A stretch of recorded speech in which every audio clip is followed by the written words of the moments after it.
não basta o mercado de fundos imobiliários como um todo no Brasil tá caindo pra caramba. A gente tá vendo 2,5 ali de queda no IFIX. Ah, Felipe, mas isso não é tanta queda. É sim, para fundos imobiliários é bastante. Só que alguns fundos imobiliários estão caindo bem mais do que isso. É o caso do XP Malls ali caindo mais de 9% e o VGHF11 caindo 18% nesse momento. O que é que está acontecendo com esses fundos? Será que isso é uma oportunidade que se abre? Até porque, se a gente for olhar para dados e fatos, o preço por valor patrimonial de um deles está em 0,86. Ou seja, ele está sendo negociado bem abaixo do preço justo. Vamos para o vídeo que eu vou te explicar tudo isso.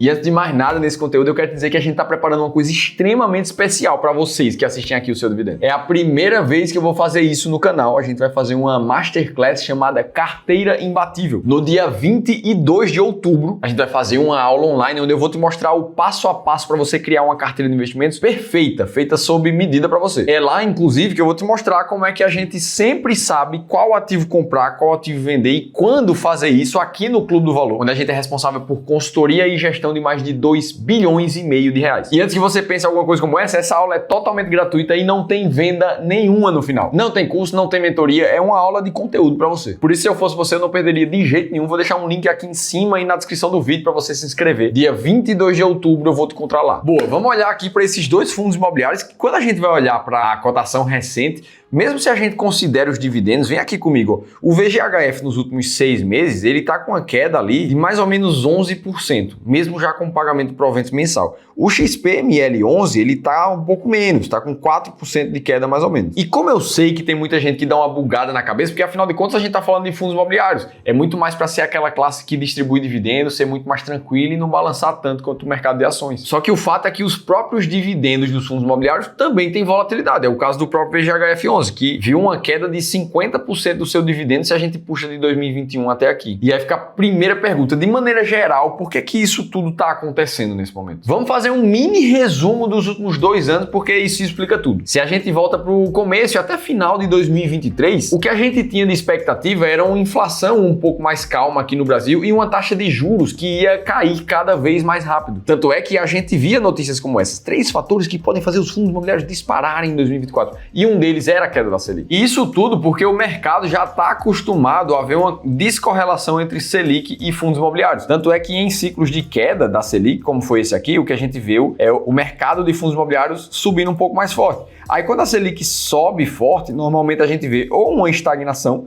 dos fundos imobiliários ou quedas pontuais. E esse processo se repetiu ao longo da história passada. Então, para a gente entender como é que esses processos impactam o VGHF e o XPML, a gente precisa separar os dois. Afinal de contas, o VGHF ele é um fundo de papel. E aí a gente precisa lembrar que um fundo imobiliário de papel é aquele onde o gestor ali juntou um monte de gente, juntou um monte de dinheiro e resolveu emprestar esse dinheiro para outras pessoas através de títulos de renda fixa. Ou seja, se eu sou um gestor de fundo de papel, eu tenho 100 mil reais aqui, eu posso chamar uma construtora da minha cidade, do meu estado e dizer, olha só, construtora, você que quer construir aquele condomínio ali naquela cidade do lado, eu sei que você está precisando de uns 100 mil reais emprestados aí, vamos fazer isso na forma de um CRI, eu te empresto esses 100 mil reais e em troca disso, você me paga uma parcela mensal através dos recebíveis imobiliários para eu conseguir pagar dividendos para os meus cotistas. É assim que funciona o trabalho de um fundo imobiliário de papel, só que ele faz isso emprestando dinheiro para um monte de pessoas diferentes para tentar mitigar esse risco de crédito. E o fato é que toda vez que um fundo de papel empresta dinheiro, ele precisa cobrar uma taxa de juros naquele empréstimo ali, ó. Então eu vou te dar um exemplo. Esse CRI Helbo aqui, que tá na carteira do VGHF, ele tem uns juros de CDI mais 3. Então o cara pegou 100 mil reais emprestados, se o CDI no ano foi 10%, ele vai pagar 13% de juros, o que dá 13 mil reais no ano, e isso vai virar dividendo ali para os investidores, vão receber isento de imposto de renda na conta e por aí vai. Aí quando você pega a carteira total de um fundo com todos os seus CRIs, o que a gente vai ver é algo parecido com isso aqui, ó. As proporções de indexadores dos créditos diferentes. Então, para o caso do VGHF, 44% dos créditos é atrelado ao CDI e o restante é atrelado à inflação. Então, daqui a gente já tira um insight muito importante. Se o CDI está mais para cima, é natural que o dividendo desse fundo suba muito. Se o CDI cai, é natural que o dividendo caia. Afinal de contas, a taxa do crédito depende do CDI mais baixo ou mais alto. E aí, como a taxa Selic, querendo ou não, já caiu de 13,75 para os atuais 10%, 10,75 que ela tá agora, a gente já viu um dividendo decrescente na carteira do VGHF, sem falar que a inflação também ficou mais controlada nesse período, que é o restante da carteira do fundo. E aí aqui no caso do VGHF, a gente tem uns casos interessantes de algumas taxas que elas são muito agressivas, como por exemplo aqui, ó, CRI Alpha Lei, que cobram juros de CDI mais 5,5. Isso aqui é uma taxa bem alta. Outras como IPCA mais 10 aqui, ó, IPCA mais 9,5, IPCA mais 9. Na média, quando a gente vê rentabilidades mais altas assim, a gente já começa a desconfiar que essa é uma carteira de crédito mais arrojada, que de fato é. Beleza, então a gente viu um impacto ali no dividendo do VGHF. Agora, além disso, se a gente vem aqui também no relatório mensal, o que a gente vê é o próprio gestor dizendo que ao longo do mês houve uma variação negativa do patrimônio líquido do fundo ao redor de 6 centavos por cota, derivada do ajuste negativo da marcação a mercado, tanto das carteiras CRIs quanto das NTNBs e dos fundos imobiliários em carteira. O que é que ele está dizendo aqui? Como a taxa Selic deu uma subida, o que a gente vê normalmente nos títulos de renda fixa, quando a Selic sobe, é os títulos serem marcados a mercado para baixo. Por exemplo, foi exatamente esse processo que aconteceu com os títulos do Tesouro Direto do final de 2023 para frente, quando a gente viu a expectativa da taxa Selic começar a ser falada de subir novamente. Então, se Selic sobe, títulos de renda fixa normalmente marcados para baixo. Agora, vamos analisar uma coisa aqui. Ele diz que o fundo foi marcado 6 centavos por cota negativamente. Ou seja, a marcação a mercado foi responsável por mais ou menos 6 centavos de queda. Agora, o que a gente vê no último mês é uma queda de mais de R$1,10 por cota no VGHF11. Então tem mais coisa aqui do que além somente da marcação a mercado. E essa queda excedente tem um porquê. Também, se a gente olha para o relatório do fundo, a gente já vê aqui mais uns casos de inadimplência na carteira de crédito, como foi o caso do CRI Celina, que representa mais de 1,5% do fundo, e o CRI Guaicurus, que representa mais 0,7% de todos os ativos do fundo. Então é natural que o mercado precifique esse risco, esse medo do futuro desses CRIs continuarem inadimplentes e outros virem a ficar também. E isso acontece num ambiente onde a taxa de juros futura é ainda mais alta do que a gente tem agora. Agora, o que é que danado isso significa, Felipe? Se a gente vem aqui no site da Ambima e procura por curva de juros fechamento, o que a gente vê é basicamente a taxa de juros que o mercado está precificando os seus ativos daqui para o futuro. Então, por exemplo, daqui a mais ou menos 2 anos, a taxa esperada pelo mercado é de mais ou menos 12,75%. Ou seja, por mais que a Selic esteja 10,75 agora, a maioria dos ativos está sendo precificada como se ela fosse chegar a 12,7, 12,8. Então, isso quer dizer que aqueles ativos mais arrojados de CDI mais 4, CDI mais 5 vão ficar com créditos cada vez mais caros e a chance de ocorrer inadimplência aumentar ainda mais. Como é o caso do próprio CRI Guaicurus, tem taxa de CDI mais 4,5. Ou seja, se a gente vê a Selic e o IPCA mais para cima ou com tendências de subir novamente, para os fundos de papel isso pode ser bom para os dividendos, só que é negativo para a cota atual da empresa e torna mais arriscado os CRIs da carteira de quem tem uma carteira mais arrojada, que é o caso do VGHF. Beleza, entendemos então um exemplo de um caso do fundo de papel e VGHF11. Agora, e o caso do XPML11, que é um fundo de tijolo, que também está vendo isso acontecer, algo parecido, uma queda de mais de 9%. E aí o que a gente também vê aqui é uma cotação diretamente afetada pela alta da Selic. Felipe, mas os fundos de tijolo não têm a marcação a mercado, como tu estava mostrando ali dos fundos de renda fixa. Isso é verdade, só que qualquer ativo de risco passa por um processo de precificação pelas pessoas no mercado. Que se a gente fosse para matemática, seria algo feio, parecido com isso aqui, ó. Valor da empresa é igual ao somatório dos fluxos de caixa futuro dividido por 1 mais a taxa de desconto de todos esses fluxos no tempo. À primeira vista, pode parecer complicado, mas não é não. Imagina lá que você tem um fundo imobiliário XPMOL mesmo, que é um fundo de shoppings ali agora. E o que você vai fazer é tentar prever todos os fluxos de caixa futuro que aqueles shoppings vão gerar nos próximos 2 anos, por exemplo. Aí você pode pensar, se ele gerou R$100 esse mês, então eu imagino que mês que vem ele gere 101, em dezembro ele vai gerar um pouco mais, porque é um mês bom para os shoppings, ele vai gerar uns 200, e aí você vai fazendo isso mês após mês. Pronto. Isso que você fez é a parte de cima da equação, esse FCE, que é o fluxo de caixa futuro da empresa, ou do fundo imobiliário, seja lá o que você estiver fazendo a valoração. Só que todas as vezes que você fala de valor financeiro que não está no presente, nesse caso está no futuro, você precisa trazer esse dinheiro para valor presente, para você entender quanto é que esse dinheiro vale hoje. Porque você precisa concordar comigo que R$200 daqui a 3 anos, ele tem um valor diferente hoje. Até porque se você investe R$200 hoje, daqui a 3 anos, você quer estar com muito mais que 200. Então, o valor é diferente no tempo. E é aqui que entra essa parte de baixo da equação, esse 1 mais TD, que é a taxa de desconto. Para você trazer esses R$200 lá da frente, de 3 anos para frente, para os dias atuais e entender quanto esse ativo vale,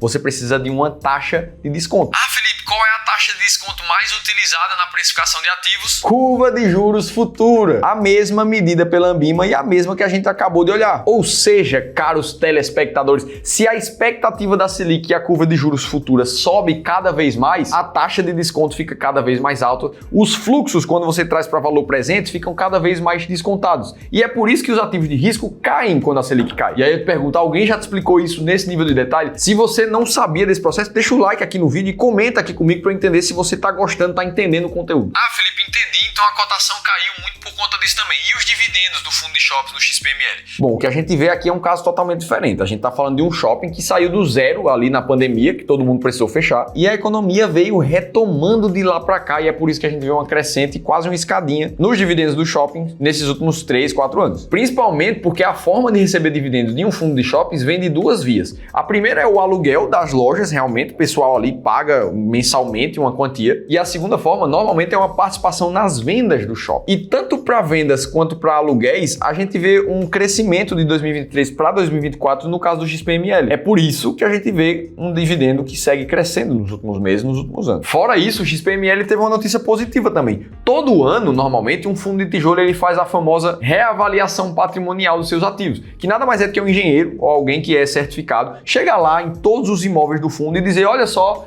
esse shopping aqui valia R$1 milhão ano passado, mas agora eu estou vendo por relatos aqui, por estudo de mercado, que esse shopping agora ele vale R$1.200.000. Isso pode acontecer, e aí o valor patrimonial do fundo ele sobe depois dessa avaliação. Foi o que acabou de acontecer com o XPML11, que saiu de R$110 de valor patrimonial por cota para 119. Ou seja, de largada aí, o cotista já ganhou 7,8% de valorização dos imóveis. Só que ainda assim a cotação está caindo ali seus mais de 9% no ano, aí a gente vê expectativa de que a taxa de juros pode subir ainda mais, tanto aqui quanto nos Estados Unidos, que acaba puxando uma a outra mesmo. Aí vendo tudo isso, você que investe em fundo imobiliário, o que é que você tem que fazer? Você fica de fora, se abrir uma oportunidade aqui, ou será que isso é outra cilada? E aí eu vou te responder isso aqui com dados, para ficar claro. Agora, a primeira coisa que eu preciso lembrar para vocês, toda vez que a gente for ler um relatório de um fundo imobiliário, um release de resultados ali de uma empresa, de uma ação, é óbvio que a gente vai encontrar um monte de coisa positiva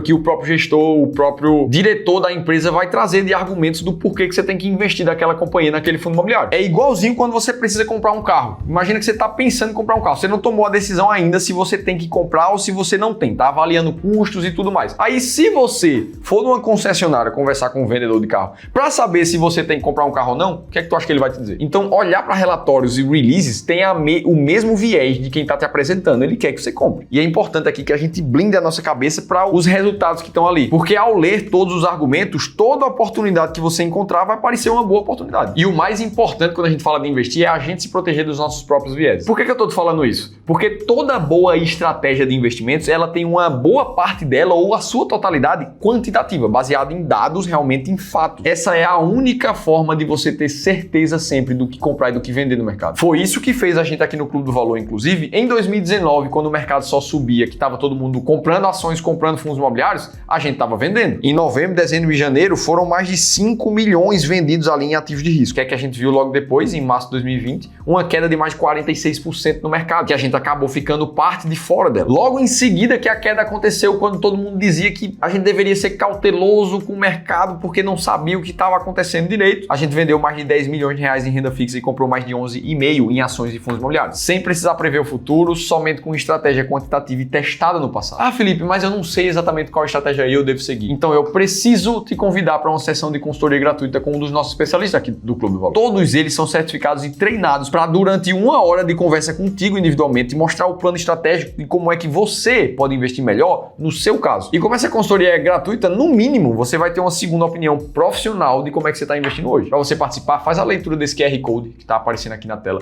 preenche em 30 segundos um formulário que eu vou deixar para tu e espera o contato dos nossos especialistas. O link de inscrição também vai estar na descrição do vídeo. Beleza, então vamos olhar aqui para os dados dos fundos imobiliários. No caso XPML11, ele está com preço por valor patrimonial em 0,88, ou seja, está abaixo do seu valor justo e pagando dividendo de mais de 10. O VGHF, por sua vez, está com PVP de 0,86, pagando mais de 14,5 de dividendo. Ah, Felipe, isso aqui fala muita coisa, estão muito baratos os fundos. O ponto é que, a partir daqui, você precisa comparar esses fundos com os outros mais de 400 da bolsa para entender se eles são realmente uma boa oportunidade ou não. Até porque, se a gente vai comparar o VGHF, o PVP dele em 0,86 0,86 está abaixo da média do mercado de 0,91, enquanto que o dividendo em 14 está acima dos 10 da média do mercado. Isso para o segmento dele, de papel. Só que aí vem o outro fator. Será que os CRIs do VGHF vão seguir inadimplentes? O que é que pode acontecer? Só de falar em fundo de papel com inadimplência, a gente já lembra de histórias como do HCTR, que caiu 80% aí. Como é que você toma uma decisão de compra ou de venda num momento como esse? Ele pode cair muito mais? Será que não? Será que é hora de retomada? Bom, eu não posso dizer necessariamente o que você vai fazer, eu posso dizer como a gente faz aqui no Clube do Valor. A gente pega todo o mercado de fundos imobiliários e passa alguns filtros neles. Basicamente, a gente tira os fundos com liquidez muito baixa,